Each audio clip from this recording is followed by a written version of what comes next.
Hello students, this is Umang Sharma from आपका सहपाठी। Students, आज हम करेंगे प्रोविजन एंड रिजर्व, जो कि आपके एनसीईआरटी की बुक का एक सिंपल टॉपिक है। इजी है बहुत, लेकिन बहुत कंफ्यूज करने वाला है। बच्चे हमेशा इसमें कंफ्यूज रहते हैं कि प्रोविजन में और रिजर्व में क्या डिफरेंस है। हमेशा क्या करते हैं कि उनको लगता है क्योंकि बहुत छोटा सा डिफरेंस है, बहुत माइनर डिफरेंस है, इसलिए उनको लगता है कि दोनों चीजें सेम है, लेकिन दोनों अलग नहीं है।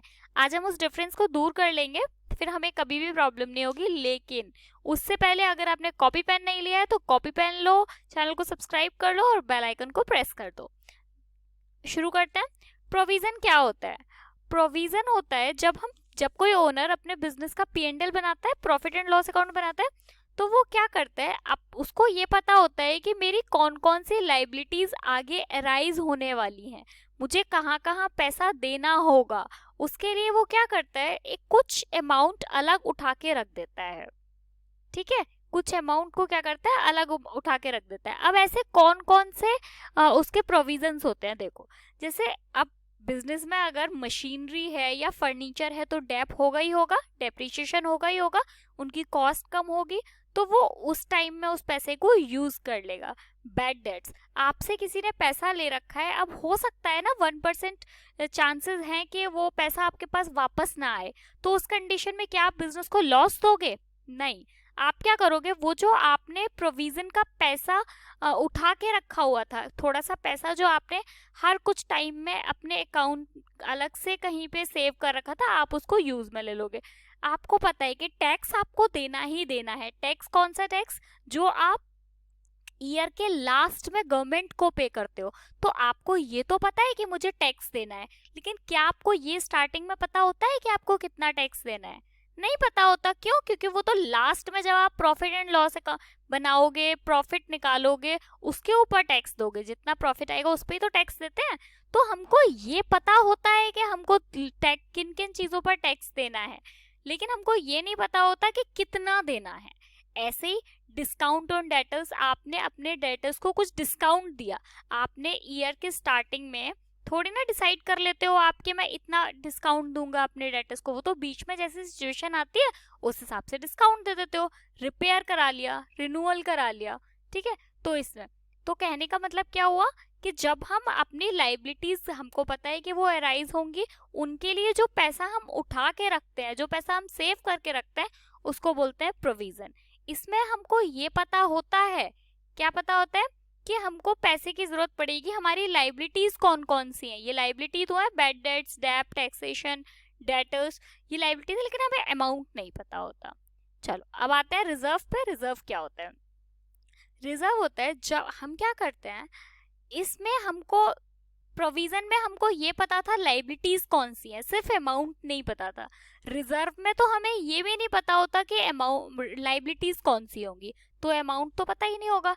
क्या करते हैं, जिस जिस ईयर में या जिस मंथ में जब हम इसका पैसा उठा के रखते हैं, हमें प्रॉफिट हुआ बिजनेस में और हमने कुछ पैसा अपनी सेफ्टी के लिए, अपनी सेफ्टी के पर्पज से हमने कुछ पैसे उठा के रख दिए कि जब हमें जरूरत पड़ेगी तब हम पैसा निकाल लेंगे। ठीक है, तो डिफरेंस समझ में आ गया होगा। प्रोविजन में क्या होता है, हमको लाइबिलिटीज पता होती हैं कि हमको पैसा कहाँ कहाँ लगाना है, इसलिए हम पैसे उठा के रखते हैं। रिजर्व में क्या होता है, हमको ये भी नहीं पता होता कि लाइबिलिटीज कौन सी और अमाउंट तो पता ही नहीं होता, लेकिन फिर भी जिन सालों में हमको या जिन मंथ में हमको प्रॉफिट होता है, हम कुछ पैसे उठा के रखते हैं। जैसे कौन कौन सी चीजें हो सकती हैं ऐसी, देखो।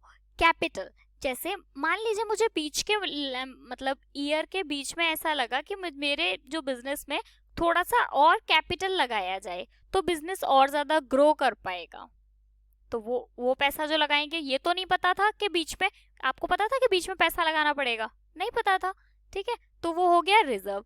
ऐसे ही डिविडेंड। डिविडेंड क्या होता है? डिविडेंड जैसे आपने ना अपने शेयर होल्डर्स, जो आपके शेयर होल्डर थे, जिन्होंने अपनी कंपनी के शेयर्स खरीद रखे थे, उनको आपने बीच में कुछ डिविडेंड दे दिया, कुछ अमाउंट पैसे का दिया, ठीक है, कुछ शेयर का दिया। ये डिविडेंड पूरा एक चैप्टर है आपकी बुक में, उसे हम डिटेल में बाद में पढ़ेंगे। अभी आप सिंपल इतना समझ लीजिए कि आपके जो शेयर होल्डर्स होते हैं उनको, तो आपको बीच में तो नहीं ये बात पता थी कि आपको पैसा देना पड़ेगा, तो लेकिन आपने दिया ना, तो उसको बोलते हैं रिजर्व। तो उन सिचुएशंस के लिए जिनका ना तो हमें लाइबिलिटीज का पता होता है और ना ही अमाउंट का, रिजर्व के जो जो हम अमाउंट उठा के रखते हैं उसको रिजर्व बोलते हैं। और जिनमें हमें लाइबिलिटीज का तो पता होता है लेकिन अमाउंट का पता नहीं होता, उनको प्रोविजन बोलते हैं। अच्छा, इसमें एक डिफरेंस और है। प्रोविजन क्या होता है, चाहे बिजनेस को लॉस हो या प्रॉफिट हो, हम इसका जो अमाउंट, जैसे हमने जितना अमाउंट सोच लिया, फॉर एग्जांपल हमने 10,000 रुपए, वो हमको निकालने ही पड़ेंगे। चाहे बिजनेस को मान लीजिए इस महीने बहुत ज्यादा प्रॉफिट नहीं हुआ तो भी। लेकिन रिजर्व कब निकाला जाता है, रिजर्व जिन मंथ्स में या जिन ईयर्स में हमको केवल प्रॉफिट होता है, लॉस के अगर आपको लॉस हो रहा है तो आपको रिजर्व का अमाउंट निकालने की जरूरत नहीं है। ठीक है, प्रोविजन में लेकिन निकालते हैं। तो एक तरीके से हम ऐसा बोल सकते हैं कि जो प्रोविजन होता है ना, हम उसे एज अ एक्सपेंस चार्ज करते हैं। एज अ एक्सपेंस क्यों? क्योंकि देखिए, चाहे बिजनेस को प्रॉफिट हो या लॉस हो, कुछ एक्सपेंस ऐसे होते हैं जो आपको करने ही पड़ते हैं बिजनेस के लिए। तो ऐसे ही आप इसको, ये आपको चाहे प्रॉफिट हो या लॉस हो, आपको प्रोविजन के जो अमाउंट है वो निकालना ही पड़ेगा। लेकिन ये केवल प्रॉफिट के केस में निकाला जाता है। होप आपको इन दोनों का डिफरेंस समझ आया होगा। अब आप बिल्कुल कंफ्यूज नहीं होंगे कि प्रोविजन क्या है और रिजर्व क्या है। ऐसे आगे बहुत सारे, मतलब इसके, ये वैसे थ्योरेटिकल चैप्टर है, लेकिन आगे आने वाले बाकी सारे वीडियोस के लिए चैनल को सब्सक्राइब कर लो। बेल आइकन को प्रेस करना तो बिल्कुल भी मत भूलना। और thank you so much for the support. Thank you.